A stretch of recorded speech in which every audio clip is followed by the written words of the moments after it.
Hello students, welcome to CUET PG Adda 24/7 platform. और मैं हूँ स्वाति जो आपको पढ़ाती है स्वीटी पीजी पॉलिटिकल साइंस। तो भैया अब पेपर में केवल 3 महीने बचे हैं और ये 3 महीने होने वाले हैं बहुत ही इम्पोर्टेंट, जो कि आपकी किस्मत का फैसला करने वाले हैं। ये 3 महीने डिसाइड करेंगे कि क्या आप अपने सपनों को हकीकत में बदल पाएंगे या नहीं बदल पाएंगे। क्योंकि स्वीटी पीजी करने के लिए तो आपके पास और भी कई सारे ऑप्शन है ओपन से करने के लिए, बट डिग्री पे मैटर करता है कि वो कितनी ज़्यादा अच्छे कॉलेज, अच्छे यूनिवर्सिटी या फिर रेगुलर मोड में की गई है, तो क्योंकि उससे ही आपके जो फ्यूचर के चांसेस हैं वो ज़्यादा बेटर हो पाएंगे। तो आज हम जानने वाले हैं कि इन बीते 3 महीनों में किस प्रकार से अभी भी सीरियस हुआ जा सकता है और अभी भी अपनी प्रिपरेशन को और ज़ोर शोर से किया जा सकता है। तो आज मैं कुछ टिप्स एंड ट्रिक्स शेयर करने वाली हूँ, कुछ स्ट्रैटेजी शेयर करने वाली हूँ जो कि मैंने अपने समय में फॉलो करी हैं और जिनका रिजल्ट मुझे समय के साथ देखने को मिला है, क्योंकि मैंने भी UGC net paper political science में काफ़ी दफ़ा क्लियर किया हुआ है। और सबसे पहला जो क्लियर मैंने किया था वो अपने एमए के फर्स्ट ईयर में ही कर लिया था, फर्स्ट अटेम्प्ट में ही। So these are all the strategies जिसने मुझे हमेशा हर एक एग्जामिनेशन को पार करने में मदद करी है। तो आज उन्हीं कुछ स्ट्रैटेजीज़ को मैं अपने स्टूडेंट्स के साथ शेयर करना चाहती हूँ। चलिए तो बात कर लेते हैं कि क्या 3 महीने में एक जोर शोर स्ट्रैटेजी हो सकती है आपके पॉलिटिकल साइंस एग्जामिनेशन को क्लियर करने के लिए। चलिए so this is all about me, whoever is a new here. तो जो भी हमारी नई ऑडियंस है वो सभी के लिए मेरा एक छोटा सा इंट्रोडक्शन है कि मैंने अपना बीए एंड एमए दोनों ही अपना दिल्ली यूनिवर्सिटी से किया है and I have 4+ years of experience and qualified UGC net political science multiple times. चलिए तो सबसे पहले बात कर लेते हैं हमारे फर्स्ट मंथ की, यानी कि पहले महीने की। तो पहले महीने में सबसे ज़्यादा आपका फोकस होना चाहिए अपने पूरे सिलेबस को कंप्लीट करने में। तो अगर आप लोग अपने स्वीटी पीजी पॉलिटिकल साइंस के सिलेबस को देखें तो बहुत बड़ा सिलेबस नहीं है, लेकिन हाँ आपका आउट ऑफ सिलेबस चीज़ें भी पढ़नी है, बट प्रायोरिटी पे रखना है सिलेबस वाली थिंग्स को। तो सबसे पहले तो आपको कंप्लीट करना है अपने सिलेबस को बहुत ही डिटेल वे में, क्योंकि लास्ट का जो सेकंड और थर्ड मंथ होगा, जितना जितना समय गुजरता जाएगा, जितना जितना एग्जामिनेशन पास आता जाएगा, उतनी ही पकड़ आपकी ढीली होती जाएगी अपने सब्जेक्ट्स पे, क्योंकि आप बहुत भागा दौड़ी में चीज़ों को पढ़ोगे।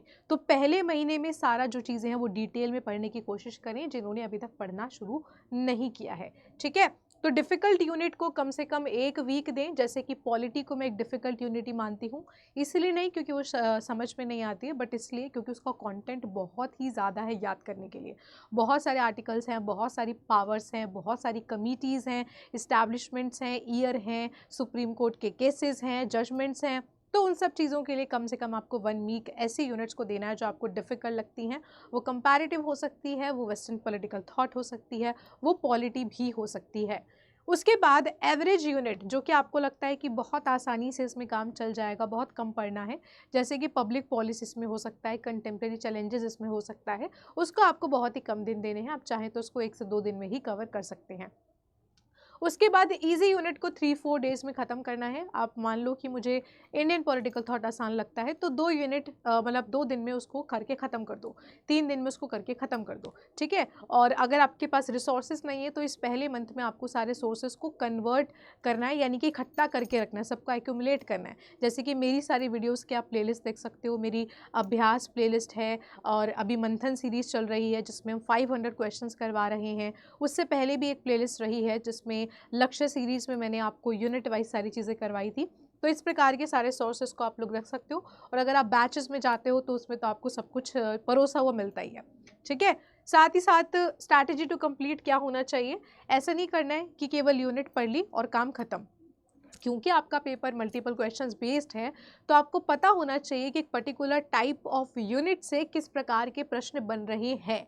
तो आप जैसे ही यूनिट को कवर करेंगे, उसके साथ ही आप उस यूनिट से रिलेटेड कई सारे एमसीक्यूज़ को प्रैक्टिस करेंगे, क्योंकि वो एमसीक्यूज़ ही आपको रियलिटी चेक देंगे कि कितना आपको समझ में आया है, ठीक है। तो कई बार ऐसी चीज़ें होती हैं जिनकी हमें फैक्चुअल नॉलेज होने से काम चल जाता है, क्योंकि समय का अभाव है हमारे पास। तो एमसीक्यू से आपको पता चलेगा कि कहाँ पे आपको और चीज़ों को लर्न करने की ज़रूरत है, रिवाइज करने की ज़रूरत है। उसके बाद do not use shortcut, at least read basic books. तो ज़्यादातर बच्चों का मेरे पास जेनरिक वीडियोस में यही कमेंट आता है, मैम एक किताब बता दो जहाँ पे सारा सिलेबस मिल जाए, मैम 2-3 किताब बता दो बस जिसमें से और कुछ हम पढ़ना ही ना पड़े। तो एक बात को समझिए, आप पीजी के छात्र बनने जा रहे हैं और पीजी के मात्र 2 साल बाद आप में से जो भी लोग हैं वो पीएचडी करेंगे। तो एक पीएचडी लेवल पे जब आपको इतनी इतनी किताबें पढ़नी होंगी और पीजी लेवल पे आपसे 5-7 किताबें नहीं पढ़ी जा रही हैं, तो आप शॉर्टकट का इस्तेमाल ना करें, क्योंकि अगर आप शॉर्टकट का इस्तेमाल करेंगे तो आप भी स्वीटी पीजी की एडमिशन लिस्ट से शॉर्ट हो जाएंगे। तो अगर आप उसमें इंक्लूडेड रहना चाहते हैं तो at least read some basic books, जैसे कि पॉलिटिकल थ्योरी की ओपी गाबा हो सकती है ना, OP Gaba for political theory, Baylis Smith for IR. So these are like some of the basic book जो कि आपको पढ़नी ही चाहिए, ठीक है। जैसे कि लक्ष्मीकांत की जगह और भी कुछ किताबें आती हैं जिनको आप पॉलिटी के लिए पढ़ सकते हो, जैसे कि डीडी बासु, ठीक है। चलिए अब चलते हैं अपने दूसरे महीने की तरफ। अब ज़्यादातर अपने पहले महीने में आपने डिटेल में चीज़ें पढ़ ली होंगी, तो अब आपको क्या करना है, ज़्यादा फोकस करना है क्वेश्चंस पे, एमसीक्यूज़ पे, इंक्लूडिंग द पीवाईक्यूज़। तो पीवाईक्यूज़ को मॉक टेस्ट की तरह अटेम्प्ट करना शुरू करें और देखें कि आपको किस प्रकार के क्वेश्चंस में ज़्यादा डिफिकल्टी आ रही है। क्या आपसे रीज़न असर्शन सॉल्व करने में डिफिकल्ट हो रहा है, क्या आपसे मल्टीपल स्टेटमेंट सॉल्व करने में डिफिकल्ट हो रहा है, या फिर आपको फैक्ट्स को याद करने में दिक्कत हो रही है, जैसे कि बुक्स एंड थिंकर्स हो गए, या फिर बुक्स का ईयर हो गया, या फिर इंटरनेशनल ऑर्गेनाइजेशंस का ईयर हो गया। उसके बाद है find out the new concept and try to cover the more out of the syllabus. तो जब आप क्वेश्चंस कर रहे होगे तो कई सारी चीज़ें आपको उसमें आउट ऑफ सिलेबस दिखेंगी। जैसे कि जब आप 2023 का पेपर दिखाओगे उसमें इंडिया और श्रीलंका के ऊपर क्वेश्चन है जो कि आपके सिलेबस में नहीं है, जेपी नारायण पे क्वेश्चन है जो कि आपके सिलेबस में नहीं है, यूएस के ऑपरेशंस पे क्वेश्चन है जो कि आपके सिलेबस में नहीं है। उन सब का एक लिस्ट बनाना है कि कौन कौन से नए कंसेप्ट हैं और इनसे रिलेटेड चीज़ें और क्या क्या मुझसे पूछी जा सकती हैं, ठीक है। तो उन सब चीज़ों को अब थोड़ा थोड़ा आप लोगों को एक्सप्लोर करना शुरू करना है, बट बहुत ज़्यादा उनमें इंडल्ज नहीं होना है, क्योंकि ज़्यादा फोकस आपको सिलेबस पे रहना है। लेकिन of course out of syllabus question आते हैं, इस चीज़ की डिनाइल में बिल्कुल मत रहिएगा। बहुत सारे बच्चे आपको अलग अलग वीडियोस पर ऐसे कमेंट करते दिखेंगे कि मैडम तो ये पढ़ा रही है, मैडम तो वो पढ़ा रही है, ये तो सिलेबस में है ही नहीं। तो ये वही बच्चे होते हैं जिनको डर लगता है कि अगर इसने मेरे से ज़्यादा पढ़ लिया तो इसका एडमिशन हो जाएगा, मेरा नहीं होगा। वो खुद आगे नहीं बढ़ना चाहते हैं, तो वो चाहते हैं कि वो आपको पीछे, आपकी टी शर्ट पकड़ के पीछे खींच दें और खुद सामने भाग जाएं। तो आप लोगों को ऐसे बच्चों की बातों में बिल्कुल नहीं आना है। आउट ऑफ सिलेबस पेपर ज़रूर आता है, क्योंकि आप पीजी के छात्र हो, और ऐसा नहीं है कि अगर आप पीजी का पेपर दे रहे हो तो आउट ऑफ सिलेबस का मतलब है कि एमबीए का क्वेश्चन पूछ लेंगे, होगा पॉलिटिकल साइंस का ही, बट ऐसा है कि जो सिलेबस में टॉपिक मेंशन नहीं है उससे भी क्वेश्चन आ जाता है। जैसे जेपी नारायण पे क्वेश्चन आया था जो कि आपके थिंकर्स में मेंशन नहीं है, ठीक है। उसके बाद मेक टेबल। तो ये टेबल में जो बच्चे ऑलरेडी कोर्स में उनको पता होगा, मैं सारी टेबल्स आपको ऑलरेडी बना के देती हूँ, चाहे वो बुक्स एंड थिंकर्स की हैं, चाहे वो सारे इंटरनेशनल ऑर्गेनाइजेशंस की हैं, चाहे वो सारे के सारे ट्रीटीज़ की, अग्रीमेंट्स की हैं। बट अगर आप सेल्फ स्टडी कर रहे हो तो जितनी भी जगह पे आपको अलग अलग अग्रीमेंट्स और चीज़ें देखने को मिल रही हैं, सबका एक लिस्ट बना लीजिए, क्योंकि एंड मोमेंट पे आपको रिवाइज करने में बहुत मेहनत नहीं लगेगी और आपको बहुत मदद करेंगे, ठीक है। उसके बाद है attempt PYQs and mock test, मैंने आपको बता दिया। और इस बार आपको फिर से सारी यूनिट्स को रिवाइज करना है, but in a lesser time. जैसे एक यूनिट को आपने पहले 5 दिन दिए थे तो अब केवल 1 से 2 दिन देना है। एक यूनिट को आपने पहले 7 दिन दिए थे तो अब केवल 1 से 3 दिन देने हैं, ठीक है। तो पूरा रिविजन, एक पूरा साइकिल को दोबारा रिपीट करेंगे हम लोग इस मंथ में, लेकिन एक शॉर्टर पीरियड में, क्योंकि हमारी मेमोरी कंप्यूटर नहीं है जिसमें सब कुछ वन टाइम में सेव हो जाता है। उसको बार बार चीज़ें याद दिलानी पड़ती हैं, ठीक है। Expand your comfort zone and increase the targets. तो जैसे कि आप पहले एक यूनिट को 5 दिन 6 दिन में कर रहे थे प्लस एमसीक्यूज, तो अब यहाँ पे आपको एक ही दिन में एक यूनिट प्लस एमसीक्यूज लगा देने हैं और अपना एक शेड्यूल बनाना है, और उस शेड्यूल में 1 से 2 दिन फालतू लेके चलना है।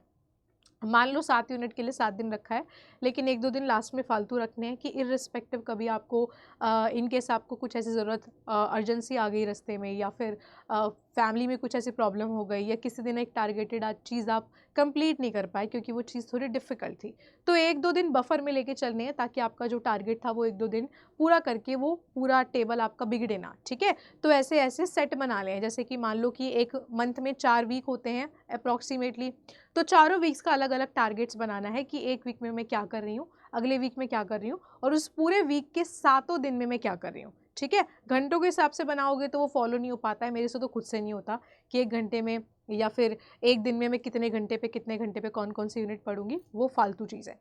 2 दिन दो, एक यूनिट को दो, 2 दिन दो, एक ही यूनिट को दो, जहाँ पे आपका एक माइंडसेट बन जाता है कि आप सारे कंपैरेटिव पॉलिटिक्स के ही टॉपिक पढ़ रहे हो या फिर वेस्टर्न पॉलिटिकल थॉट के पढ़ रहे हो, बट क्वेश्चंस के साथ पढ़ना है जब भी पढ़ना है, ठीक है। उसके बाद note should be ready to revise at the last moment. जो भी चीज़ें आपको लग रही हैं कि ये चीज़ें मुझे लास्ट मोमेंट पे रिवाइज करनी पड़ेंगी ही पड़ेंगी, जैसे कि इंटरनेशनल ऑर्गेनाइजेशंस का इस्टेब्लिशमेंट ईयर हो सकता है, ट्रीटीज़ के ईयर्स हो सकते हैं, WPT और IPT के बुक्स एंड थिंकर्स का लिस्ट हो सकता है, तो ऐसी सारी तमाम चीज़ों के शॉर्ट नोट्स को रेडी रखना है इन 1 और 2 मंथ्स में, ताकि आपको वो लास्ट समय पे रिवाइज करने में बहुत मदद दे सके। अब next we have third month, but third month का हाफ। तो थर्ड मंथ को मैंने यहाँ पे 2 चीज़ों में डिवाइड कर दिया है। तो फर्स्ट हाफ में आपको क्या करना है, फिर से सारी यूनिट्स को रिवाइज करना है और क्वेश्चंस पे ज़्यादा फोकस करना है। इस बार सारी यूनिट्स को, मान लो 7 यूनिट है तो 7 दिन में सारी यूनिट कवर कर देनी है। अब एक यूनिट को यहाँ पे 2-2, 3-3 दिन, 5-5, 7-7 दिन नहीं देने, बिकॉज आपने ऑलरेडी 2 बार उनको पढ़ रखा है। अब केवल आपने उनमें जो चीज़ें हाईलाइट करी होंगी हाईलाइटर से, उसको पढ़नेंगे आप लोग, ठीक है। अगर आप टैब से या कंप्यूटर से पढ़ते हो तो पढ़ते समय ज़रूर चीज़ों को हाईलाइट किया करो, और जो भी कहीं नई टर्म आ रही है, नई टर्म को कहीं पे लिख लो कि ये मेरे लिए नई टर्म है और इसका मीनिंग क्या होता है, और वहीं पर भी कॉर्नर में अगर आप टाइपिंग का ऑप्शन है तो उसमें लिख दीजिएगा, ठीक है। मैं ऐसे ही पढ़ा करती थी। अटेम्प्ट क्विजेज डेली, तो इन क्विजेज को आप हमारी अड्डा के एप्लीकेशन पे भी अटेम्प्ट कर सकते हो, और मैं कम्युनिटी वहाँ पे आप लोग ज्वाइन कर लेना, वहाँ पे भी रोज़ रोज़ क्विजेज को डालूंगी। पहले फीचर नहीं था, अब हमने ले आए हैं, तो कम्युनिटी का लिंक आपको नीचे डिस्क्रिप्शन बॉक्स में मिल जाएगा, वहाँ से मैं रोज़ क्विजेज आप लोगों के लिए डाला करूँगी, ठीक है। उसके बाद है make list of all important amendment, judgements, committees. ये कुछ ऐसी चीज़ें हैं, फैक्चुअल चीज़ें, जिनकी लिस्ट आप लोग को अपने आप से प्रिपेयर करनी है। बाकी जो बैच में होता है उनको मैं खुद बना के दे देती हूँ, ठीक है, लेकिन जो सेल्फ स्टडी कर रहे हैं उनके लिए मैं बता रही हूँ। जैसे कि इंटरनेशनल ऑर्गेनाइजेशंस हो गए, प्रेसिडेंट, प्राइम मिनिस्टर, क्रोनोलॉजी लगानी, books and thinkers, concept and thinkers, ठीक है। So now you should feel confident about your preparation. Third month के मिड तक आपको इतना कॉन्फिडेंट होना चाहिए कि now I am almost ready to give the CET-PG examination. The next we have, जो हमारा लास्ट का आधा महीना बचा है, वो हमारा फाइनल शॉट होने वाला है, यानी कि एक फाइनल इनिंग्स होने वाली है। तो यहाँ पे आपको सारी चीज़ों का रैपिड रिवीजन करना है, दिन रात पढ़ते रहना है, ठीक है। अब आपको यहाँ पे एंटरटेनमेंट वाले फैक्टर्स को एलिमिनेट कर देना है, सोशल मीडिया अकाउंट्स को डीएक्टिवेट कर देना है, और केवल पढ़ाई पे फोकस रखना है, क्योंकि इस समय अपने दिमाग को जितनी चीज़ों को बार बार रिवाइज करवाओगे वो उतना ही ज़्यादा उनको याद रखेगा, ठीक है। जितने भी मॉक टेस्ट दोगे, हर एक मॉक टेस्ट का स्कोर आपको रिकॉर्ड करना है, क्योंकि मैं ऐसे ही करती थी कि लिस्ट बना लेती थी ऐसे, मॉक 1 का स्कोर, मॉक 2, मॉक 3, ठीक है। क्योंकि और वो स्कोर कभी ना तो हमेशा बढ़ता था ना तो हमेशा घटता था, क्योंकि पेपर के लेवल के हिसाब से चेंज होता था। अब मॉक टेस्ट कहाँ से मिलेगा, तो आपको अड्डा की वेबसाइट पे टेस्ट प्राइम आप ले सकते हो, कुछ 200-300 रुपये में। आप मेरा कोड लगाओगे स्वाति30, बहुत सस्ता पड़ जाएगा। वहाँ पे आप मॉक टेस्ट को अटैम्प्ट करिए, हर एक स्कोर को रिकॉर्ड करिए, और वहाँ पे आंसर्स के साथ एक्सप्लेनेशन भी होती है। बी काम and confident and be patient. तो ज़्यादातर सोशल मीडिया पे इधर उधर नहीं भागना है। एक ही टॉपिक को 10 वीडियो से पढ़ोगे तो वो 10 घंटा ख़राब करेगा। अगर एक टॉपिक समझ आ गया एक ही वीडियो से, तो बस उसको वहाँ पे क्लोजर दे दो और दूसरा टॉपिक स्टार्ट करो, तो ठीक है। तो भटको मत, क्योंकि सोशल मीडिया पे नुकसान भी है तो फ़ायदा भी है। तो अगर आपको एक ही टॉपिक 10 लोग पढ़ा रहे हैं यूट्यूब पे, तो 10 से पढ़ोगे तो आपका 10 घंटा बर्बाद हो जाएगा। तो आप 10 टॉपिक्स को 10 घंटे में कर सकते थे, वहाँ आपने एक ही किया, ठीक है। तो एक ही सोर्स को रखो। मैं ये नहीं कह रही सिर्फ मुझसे पढ़ो, मैं ये कह रही हूँ जिससे भी आपको समझ आता है, लेकिन एक ही सोर्स रखो, क्योंकि समय बहुत कम है और ज़ाया नहीं करना है एक ही चीज़ को 10-10 जगह से देखने में, ठीक है। चलिए, सो दैट्स इट। और अगर आपको लगता है कि इतनी भी मेहनत नहीं करनी है, क्योंकि इन सब के लिए बहुत डेडिकेशन, बहुत कंसिस्टेंसी, बहुत मेहनत चाहिए, तो बैचेस में एनरोल कर सकते हो। कैसे एनरोल करना है मैं आपको बता देती हूँ। तो बेसिकली आप जब जाओगे अड्डा की वेबसाइट पर,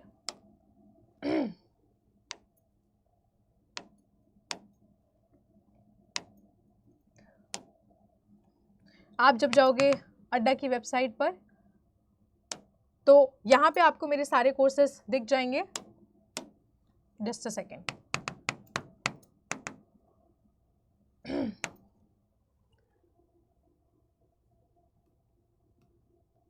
ये रही। तो यहाँ पे ऑल कोर्सेज में जाओगे।